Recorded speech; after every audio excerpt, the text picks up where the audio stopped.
Gravando, bom dia para todos. Que página? Nossa revisão de geografia, ela começa na unidade 2, tá bom? Os domínios morfoclimáticos, a segunda parte dos domínios aí. Então, está na página 394, a partir daí é a matéria da prova, tá?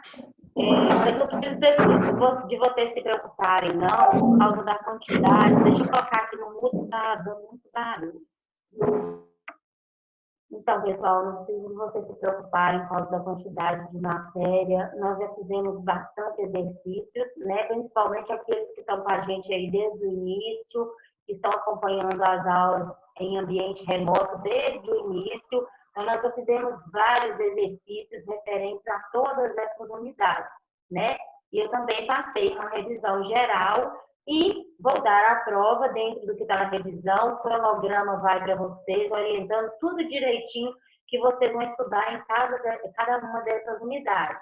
Então, são 3 unidades para a prova de geografia, 2, 3 e 4. Então, olha só, pessoal, o que vocês vão estudar para mim nos domínios morfoclimáticos? Os domínios dos mares de morro. Vocês têm que saber o relevo, né? O relevo que compõe os domínios dos mares de morro. Tá lá, né? Que o relevo recebe esse nome decorrente que ele foi formado, né? No período pré-cambriano.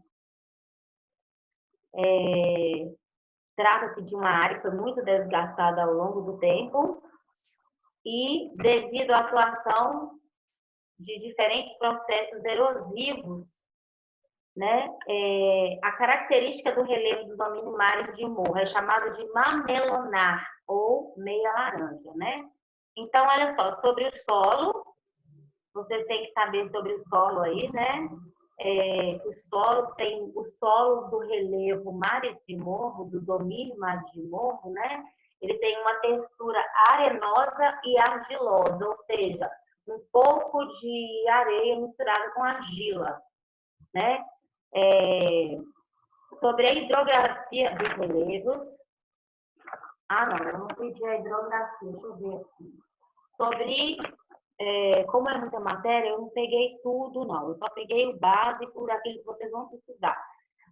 Sobre as vegetações dos 3 relevos, né? A vegetação do mar de morro, das pradarias e do domínio das araucárias. E sobre o clima, ok? Então, bom dia, Iago. Então, são 3 aspectos que vocês vão estudar em cima dessas formas de relevo. Aliás, em cima desses domínios morfoclimáticos. O mar de morro, o domínio das araucárias e o domínio das pradarias. Então, vocês vão estudar relevo, ok? O clima e a vegetação. Certo?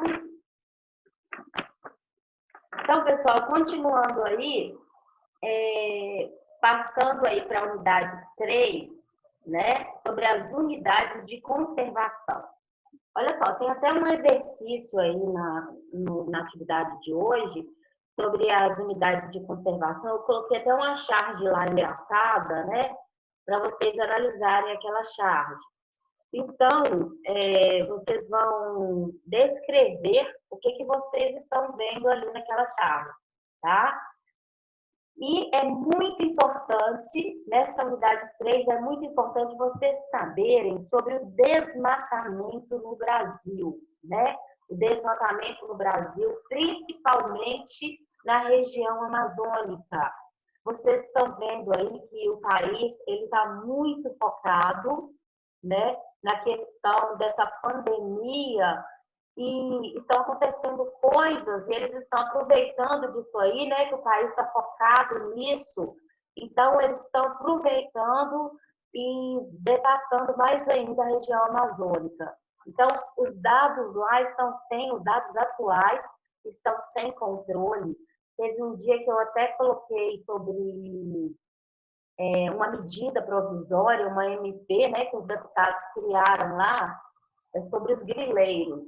os grileiros são aqueles que têm terras, que dá esse documento, ele dá o direito para esses grileiros utilizarem certas áreas, né? Ou seja, eles utilizarem, explorarem certas áreas.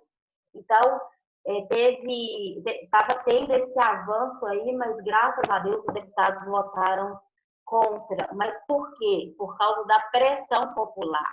Vocês sabem que a Amazônia, ela é considerada o pulmão do mundo, né?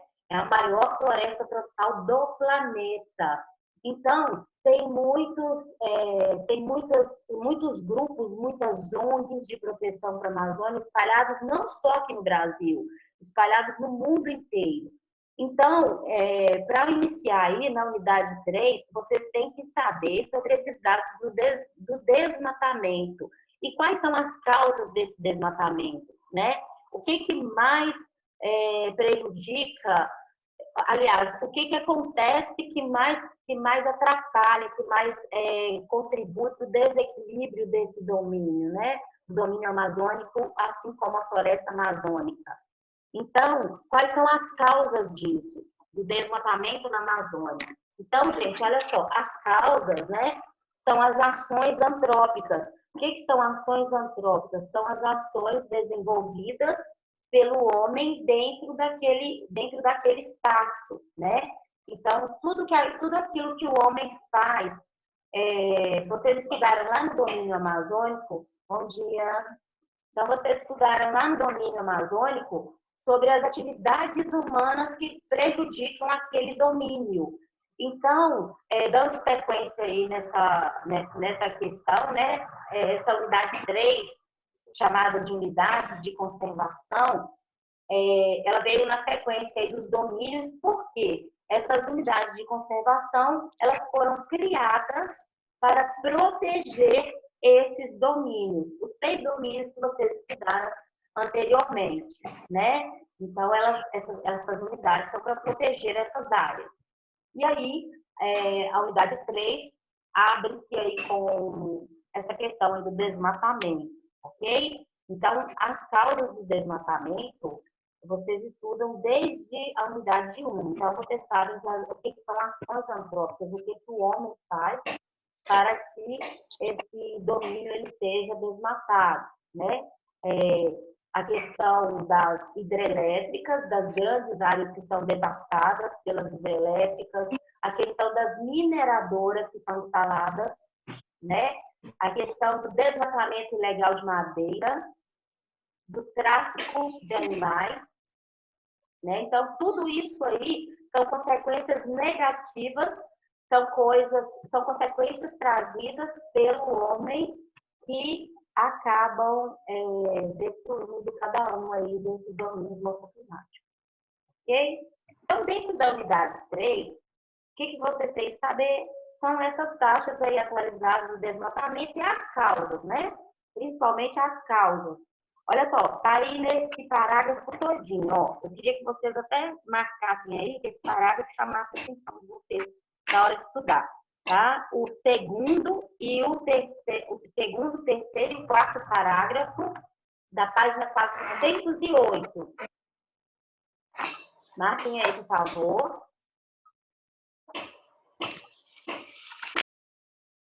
Ok? Segundo, terceiro parágrafo e quarto da página 408. E outra coisa, gente, olha só. Para estudar a revisão, seria importante que vocês entrassem no YouTube e assistissem os vídeos das nossas aulas anteriores, ok? Assistir as videoaulas é muito importante para que você relembre aquela matéria que você esqueceu. Foram 15 dias aí de recesso e já deu para esquecer muita coisa. Então, para estudar para as atividades avaliativas, vocês assistam as videoaulas e as aulas online que são gravadas e colocadas lá no YouTube, tá bom? Então, olha só, uma outra coisa aí dentro da unidade 3. Vou falar agora das áreas de preservação permanente, são as chamadas de APPs. Então, essas áreas de preservação, tem um infográfico lá na apostila, na página 410, né? Tem a composição dessas áreas. Olha só, presta atenção lá, tem um exercício assim na atividade de hoje, tá? Quem já acessou aí já viu como que é composta cada parte dessa área de preservação permanente. Então, olha só, analisem o gráfico lá, pessoal, o infográfico. Então, lá no alto de uma área de preservação permanente, lá no alto se localizam os topos de morros, né? Os montes, montanhas, serras. Então, se localiza lá no alto, analisando esse infográfico aí, né? Então, descendo aí um pouquinho, tem as encostas. As encostas, elas são uma elevação num ângulo superior a 45 graus, ok? É como se você estivesse subindo um triângulo no sentido para a ponta, ok? Então, olha só, um ângulo de 45 graus. Então, essa área, a área das encostas, né? Elas têm essa reclividade aí com superior a 45 graus. Elas são tombadas nesse sentido aqui, ó. Aí temos também as restingas, né? As restingas, elas estão presentes nas áreas litorâneas. As restingas são aqueles matinhos que ficam nas areias da praia, né? Elas estão presentes antes de você chegar na areia. Olha só, ela protege a parte da areia antes da areia em si. Então, tem o mar, né? Tem uma parte só de areia e tem uma parte que é misturada de areia e vegetação. Nessa parte onde tem areia e vegetação são as restingas, né? Então, qual que é a função das restingas? Proteger os paralelos à linha da costa, né? Que é uma área fixadora das dunas e estabilizadora dos mangues. Então, essa vegetação baixinha aí, que é chamada de restingas, ela protege, ela estabiliza a área de dunas, né? E a área dos mangues. E aí tem as nascentes. Então, pessoal, olha só, as nascentes, elas ocupam, né? Um raio mínimo de 50 metros em torno das nascentes. Aliás, há uma parte de vegetação, né? Que fica em torno das nascentes. E as matas ciliares. O que é a mata ciliar? A mata ciliar é toda aquela vegetação que protege o rio, ok? Toda a vegetação que fica em volta do rio, tanto na margem direita quanto na margem esquerda e também na nascente. Então, olha só, o tamanho dessa mata ciliar depende da largura do curso d'água, ou seja, quanto mais largo, né, é o curso d'água, maior tem que ser a mata ciliar em volta dele. Então, se for um curso d'água de até 10 metros de largura, tem que ter 30 metros em cada margem, tanto na margem direita quanto na margem esquerda. 30 metros de vegetação, ok? Então, aí vai seguindo aí os tamanhos. Quanto mais largo é o rio, né, maior tem que ser a mata ciliar em volta dele. Viu? Gravem isso aí, tá? Então, eu dei o exemplo aí. Aí, outro exemplo. Por exemplo, um rio bem grande, bem caudaloso, que tem entre 200 metros e 600 metros de largura, né? Então, esse rio, ele tem que ter meio quilômetro, 500 metros de mata ciliar em volta dele, nas margens dele, tanto na direita quanto na esquerda. Então, isso é dentro de uma mata, dentro de uma área de preservação permanente, ok? Não quer dizer que todo o rio tem a obrigação de ter essa mata em volta dele, não. Tanto é que nós temos aí o Rio Doce, tem parte do Rio Doce que tem uma área até de 1 quilômetro de largura, né? De uma margem na outra, tem até 1 quilômetro de largura. Não quer dizer que tem toda essa mata em volta do Rio Doce. Por quê? O Rio Doce ele não é uma área de preservação permanente. Você sabe que atividades são exercidas no Rio Doce, então que esgotos são depositados no Rio Doce. em atividades pesqueiras no Rio Doce. Então, ele é um rio que corta uma área urbana, né? Ele corta uma área urbana e tem muitos quilômetros de extensão. E essas áreas, e esse rio tem a vegetação em volta dele, só que não é a quantidade necessária, a quantidade que tem em uma mata, em uma área de preservação permanente. E outra coisa dentro dessa unidade, o que são as UCs, as unidades de conservação? Então, pessoal, vocês vão marcar para mim lá na página 412, tem um parágrafo lá muito importante explicando o que são as unidades de conservação. Está no segundo parágrafo da página 412. Gente, olha só, eu estou vendo com a Júlia, eu estou vendo que ela está acompanhando a apostila. Quem puder aí, abre o perfil, por favor, tá? Então, olha só, marca todo o segundo parágrafo da página 412, onde está explicando o que são unidades de conservação. Então, essas unidades de conservação são espaços territoriais que incluem recursos ambientais, né, com características naturais relevantes, que têm a função de assegurar a representatividade de amostras significativas e ecologicamente viáveis das diferentes populações, né? Essas populações podem ser uma população as populações de pessoas, são os hábitats dentro dos ecossistemas, em todo o território nacional. E as unidades de conservação, elas são preservadas aí, né, por instituições. Então, elas se dividem em duas partes. As unidades de conservação, isso aí vocês têm que saber também, tá? Como elas se dividem, o que são as unidades de conservação e como elas se dividem. Olha só, elas são divididas em unidades de conservação de proteção integral e unidades de uso sustentável, tá?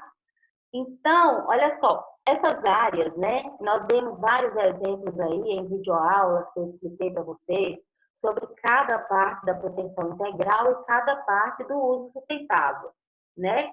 E a maioria dessas áreas, elas têm as atividades em comum.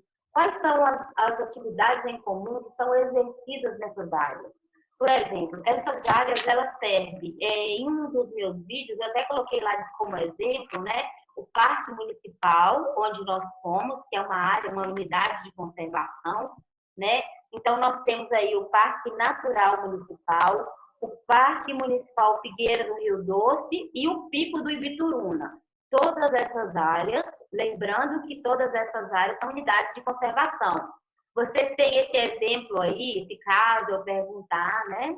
Só por acaso, se eu perguntar na atividade avaliativa, vocês vão saber dar 3 exemplos na nossa cidade que são unidades de conservação? Não. Alguém quer anotar aí? Eu. Anota aí no cantinho da apostila aí, por favor. Calma aí que eu vou... Calma aí, calma. Tá. Como... Tá. Pera. Primeiro, Parque Natural Municipal. Parque Natural Municipal.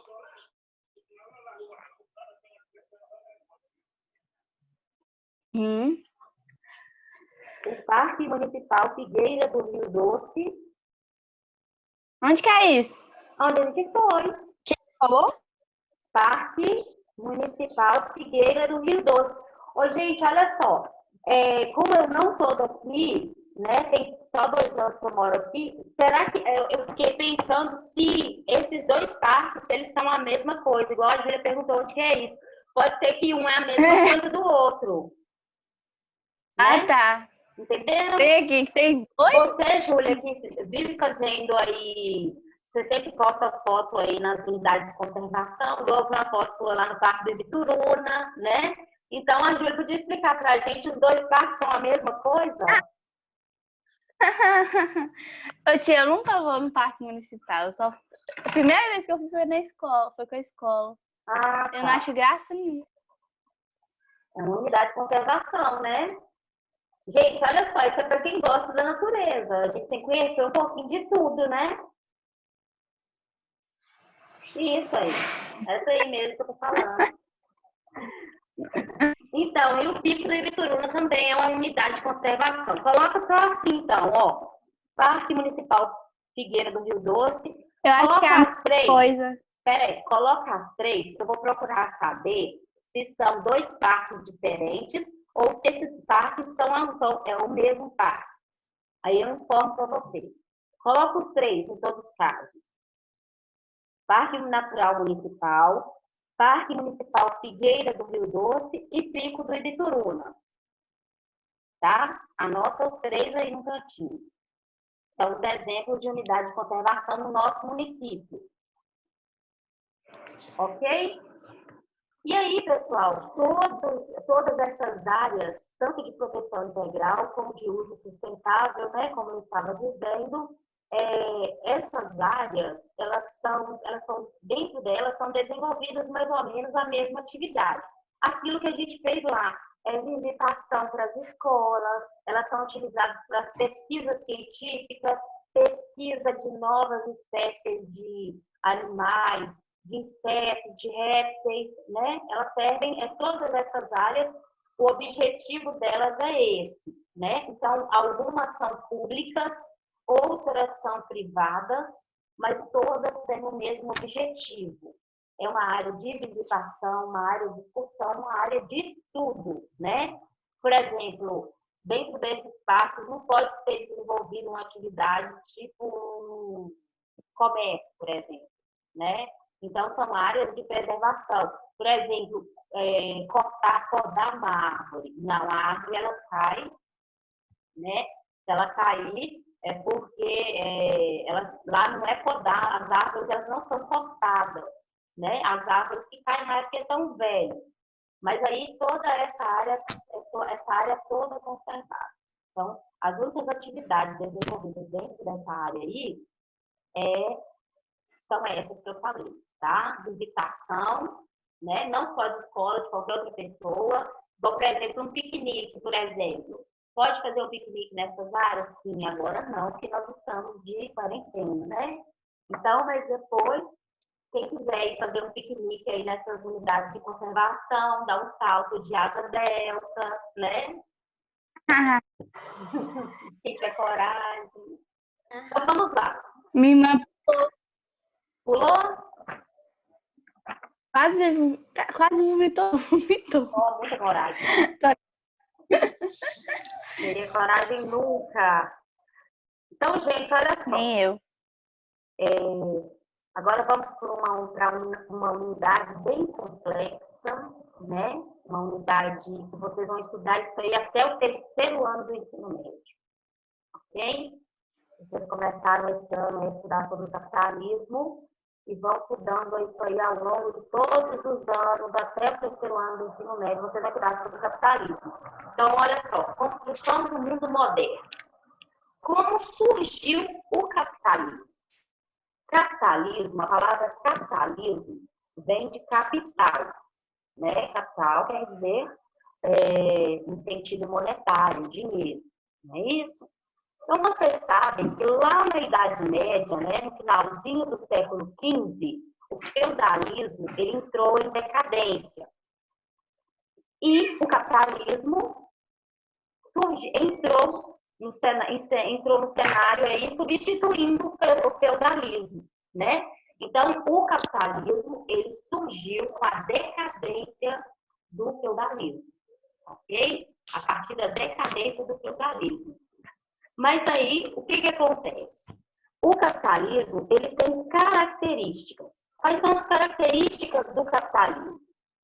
A primeira delas, pode marcar todas essas características aí, tá? Está na página 419, tem até no exercício que eu pedi para vocês fazerem hoje. Tudo esses pontinhos? Sim, tudo isso é característica do capitalismo, todos os pontinhos dele. Então, quais são as características? Já está marcado, né? Então, quais são as características do capitalismo? Primeiro, a propriedade privada. A propriedade privada, ela é um sistema produtivo, por exemplo, a indústria, né?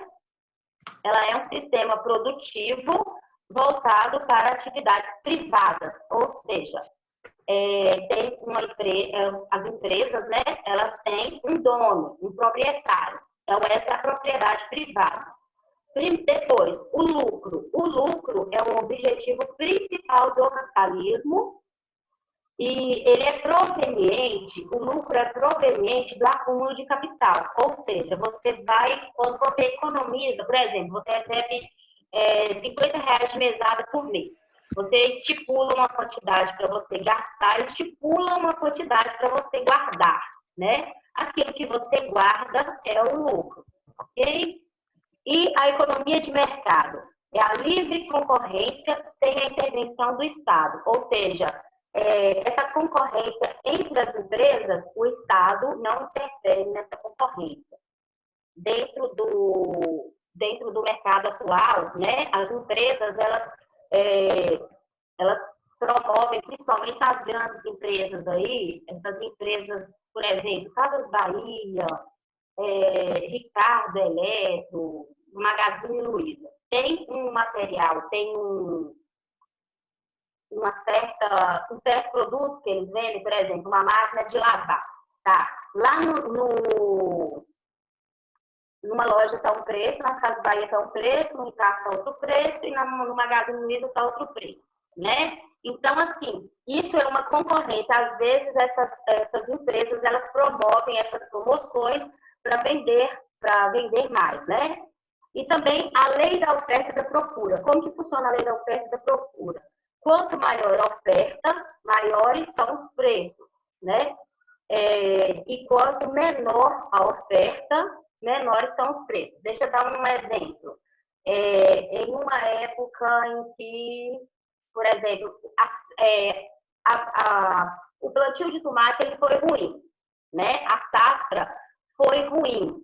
Então, se você tem uma pouca oferta daquele produto ali, com certeza, né, o preço dele vai sair elevado no supermercado, ok? Essa é a lei da oferta e da procura. Quanto menor a oferta, maiores os preços, né? Quanto maior a oferta, maiores os preços. Quanto menor a oferta, menores os preços. E aí, se tem, por exemplo, está sobrando aquilo ali, tem grande quantidade, o mercado comprou ali algum produto em grande quantidade, o que ele faz? Ele vai lá e diminui o preço e coloca aquilo ali na promoção, tá bom? Então, continuando aqui. O capitalismo, gente, ele se divide em 3 fases, né? Com o passar do tempo, ele se divide em 3 fases aí. Esqueci de falar da divisão de classes. No capitalismo, existe uma divisão de classes. De um lado está o proprietário, né, que é o dono dos meios de produção, é o dono da fábrica, das máquinas, das empresas, e aquele que paga o salário para o proletariado. E o proletariado é aquele trabalhador assalariado que vende o seu salário, aliás, vende o seu trabalho em troca de um salário. Certinho? E o capitalismo ele se divide em 3 fases. Vamos falar sobre cada uma dessas fases, que é o capitalismo comercial, o capitalismo industrial e o capitalismo informacional, ok? Financeiro ou informacional. Então, olha só, gente, o capitalismo comercial, ele surgiu lá no período das grandes navegações. Então, nesse período das grandes navegações, né, eles começaram a utilizar mais as moedas, tanto é que nas grandes navegações, vários países europeus, eles iam para as Índias, né, buscar, além das especiarias, os metais que eles precisavam para fabricar essas moedas. Vocês já estudaram aí anteriormente que a arte de fabricar moedas, né, chama cunhagem.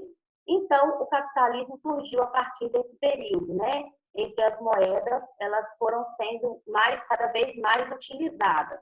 No início era tudo baseado na troca e depois nessa fase, né, quando surgiu o capitalismo e a partir da decadência do feudalismo, as moedas passaram a ser mais utilizadas.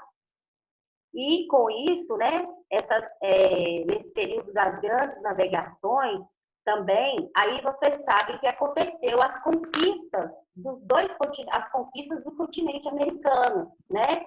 Em que os espanhóis chegaram no continente americano no ano de 1492 e os portugueses chegaram no Brasil no ano de 1500, ok? Então, a partir daí, houve uma expansão muito grande do capitalismo comercial. E, nesse período, né, já as colônias elas começaram a produzir mercadorias, e dentro dessas produções de mercadorias, utilizava-se a manufatura. O que era a manufatura? A manufatura, divisão internacional do trabalho. Então, dentro da manufatura, todo o trabalho ele era dividido. Por exemplo, cada pessoa, cada operário, cada artesão fazia uma etapa do produto, né? Tipo assim, em uma fábrica de sapato, uma pessoa corta a sola, outra pessoa corta o couro, outra pessoa costura. Então, todas essas fases, né, que passam pelas mãos do artesão, são chamadas de manufatura. Aí, depois, com o passar do tempo, né, no ano de 1870, veio a primeira Revolução Industrial na Inglaterra. E essa fase do capitalismo foi chamada de capitalismo industrial. Com a primeira Revolução Industrial, né, lá por volta do século XVIII, aconteceu no século XVIII, essa descoberta de novas fontes de energia, né, de novas tecnologias, inclusive, pessoal, dentro das características que eu pedi, né, do capitalismo, de cada fase do capitalismo, eu pedi para que vocês colocassem aí 2 características de cada, mas são muitas características, quem quiser pode colocar mais, tá? Então, uma das características do capitalismo industrial foi o surgimento, ela começou, né, lá por volta do século XVIII, com a Revolução Industrial que aconteceu na Inglaterra. A primeira revolução, ela foi centralizada somente na Inglaterra. Por quê? A Inglaterra tinha capital acumulado do período das grandes navegações. A Inglaterra tinha tudo para investir na Revolução Industrial. Primeiro, eles tinham esse capital acumulado, né, que a Inglaterra era chamada de Rainha dos Sete Mares. Então, ela investiu muito nas grandes navegações, tanto é que hoje a Inglaterra é uma dos maiores países fabricantes de navios, né? Por causa, ela se dedicou tanto a esse período das navegações, hoje ela é um dos maiores fabricantes de navios. Então, a Inglaterra tinha tudo para dar certo. Ela tinha acúmulo de capital, ela tinha conhecimento dos mares, né? Ela tinha essa mão de obra, ela tinha mão de obra qualificada, porque as pessoas naquela época, elas foram expulsas do campo, né? Elas trabalhavam por meio de parceria no campo, de parceria com os donos de terra, né? Que eram os camponeses, eles trabalhavam na terra, praticavam agricultura de subsistência. E aí teve uma lei que as pessoas tiveram que sair do campo e ir para a cidade. Então, ou seja, a mão de obra começou a sobrar nas cidades. Então, a Inglaterra tinha mão de obra disponível, mão de obra barata e escrava, praticamente, né? Que eles tinham muitas horas de trabalho, também utilizavam de mão de obra infantil e mão de obra feminina. Por quê? Uma criança, ela não recebia, ela trabalhava, né? E eles podiam pagar qualquer valor ali para aquela criança. Geralmente a criança era filha de funcionários, trabalhavam dentro da fábrica. Então, pessoal, olha só, com essa mão de obra sobrando, né? E também, outra coisa foi a boa oferta de matéria-prima para funcionar essas máquinas. Então, essas máquinas, lá no início, elas começaram a funcionar através do carvão mineral, né? Inclusive, várias crianças trabalhavam nas minas de extração de carvão mineral. Aí começou o trabalho infantil. Já na segunda Revolução Industrial, ela foi para um número maior de países, ela expandiu para um número maior de países, e aí já entrou essas grandes potências mundiais, né? Já foi para a Inglaterra, para a França, para os Estados Unidos, e etc. E aí novas tecnologias foram surgindo, né?